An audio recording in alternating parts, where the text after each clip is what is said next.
Hello friends, welcome to my YouTube channel. 5ನೇ ತರಗತಿ 8ನೇ ತರಗತಿ 9ನೇ ತರಗತಿಯ ಪಬ್ಲಿಕ್ ಎಕ್ಸಾಮ್ನ ಹಿಯರಿಂಗ್ ಇವತ್ತು ಹೈಕೋರ್ಟಲ್ಲಿತ್ತು. ಎಲ್ಲ ವಿದ್ಯಾರ್ಥಿಗಳು ಸಾಕಷ್ಟು ಕುತೂಹಲದಿಂದ ಬೆಳಿಗ್ಗೆಯಿಂದ ಕಾಯ್ತಾ ಇದ್ದೀರಾ ಏನು ಜಡ್ಜ್ಮೆಂಟ್ ಬರ್ಬೋದು ಹೈಕೋರ್ಟಿಂದ ಅಂತ. ಸೊ ನಿಮಗೆಲ್ಲ ಗೊತ್ತಿರೋ ಹಾಗೆ ಇವತ್ತು ಬೆಳಿಗ್ಗೆ 10 ಗಂಟೆಗೆ ಜಡ್ಜ್ಮೆಂಟ್ ಇತ್ತು. ಸೊ ನಾವೆಲ್ಲ ಏನು ಅಂದ್ಕೊಂಡಿದ್ವಿ ಅಂದರೆ ಒಂದು 12 ಗಂಟೆ ಒಳಗೆ ಜಡ್ಜ್ಮೆಂಟ್ ಎಲ್ಲ ಬರುತ್ತೆ, ಅಷ್ಟೊತ್ತಿಗೆ ಪ್ರತಿಯೊಂದು ಗೊತ್ತಾಗುತ್ತೆ ಪಬ್ಲಿಕ್ ಎಕ್ಸಾಮ್ ಇರುತ್ತೋ ಅಥವಾ ಇಲ್ವೋ ಅಂತ. ಅದಾದಮೇಲೆ ಅದು ಕೂಡ ಬರಲಿಲ್ಲ. ಮತ್ತೆ 4 ಗಂಟೆಗೆ ಬರುತ್ತೆ ಅಂತ ಹೇಳಿದರು. ವಿದ್ಯಾರ್ಥಿಗಳು 4 ಗಂಟೆವರೆಗೂ ಕೂಡ ಕಾದರು.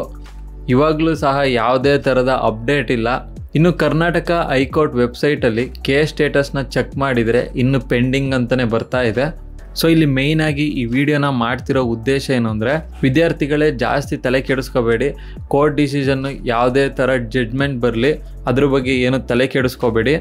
ಕೋರ್ಟ್ ಏನಾದರೂ ಪಬ್ಲಿಕ್ ಎಕ್ಸಾಮ್ನ ನಡೆಸ್ರಿ ಅಂತ ಹೇಳಿದರೆ ಉಳಿದಿರೋ 4 ಸಬ್ಜೆಕ್ಟು ನೀವು ಬರೀಬೇಕಾಗುತ್ತೆ. ಇಲ್ಲ ಅಂದರೆ ನಿಮ್ಮ ರೆಸ್ಪೆಕ್ಟಿವ್ ಸ್ಕೂಲಲ್ಲೇ ಅವರು ಎಕ್ಸಾಮ್ನ ನಡೆಸ್ತಾರೆ. ಸೊ ಇದ್ರ ಬಗ್ಗೆ ಜಾಸ್ತಿ ತಲೆ ಕೆಡಿಸ್ಕೋಬೇಡಿ. ಇನ್ನು ನೋಡೋಣ, 7 ಗಂಟೆವರೆಗೂ ಕಾಯೋಣ ಇವತ್ತು. ಸೊ ಅಷ್ಟರೊಳಗೆ ಮೋಸ್ಟ್ಲಿ ಬಂದರೂ ಬರ್ಬೋದು. ಸೊ ಇನ್ನೂ ಜಡ್ಜ್ಮೆಂಟು ಇನ್ನೂ ಪೆಂಡಿಂಗ್ ಅಂತಲೇ ಇರುತ್ತೆ. ಸೊ ನಾವು ಸೋಮವಾರ ವೆಯ್ಟ್ ಮಾಡಬೇಕಾಗುತ್ತೆ. ಇನ್ನೂ ಯಾರು ನಮ್ಮ ಚಾನಲ್ನ ಸಬ್ಸ್ಕ್ರೈಬ್ ಮಾಡಿಲ್ಲ ಅಂದರೆ ಸಬ್ಸ್ಕ್ರೈಬ್ ಮಾಡಿ. ಎಷ್ಟು ಬೇಗ ಜಡ್ಜ್ಮೆಂಟ್ ಬರುತ್ತೋ ಅಷ್ಟು ಬೇಗ ನಾನು ನಿಮಗೆ ತಿಳಿಸ್ತೀನಿ. ಮುಂದಿನ ವೀಡಿಯೋದಲ್ಲಿ ಭೇಟಿ ಆಗೋಣ ಫ್ರೆಂಡ್ಸ್.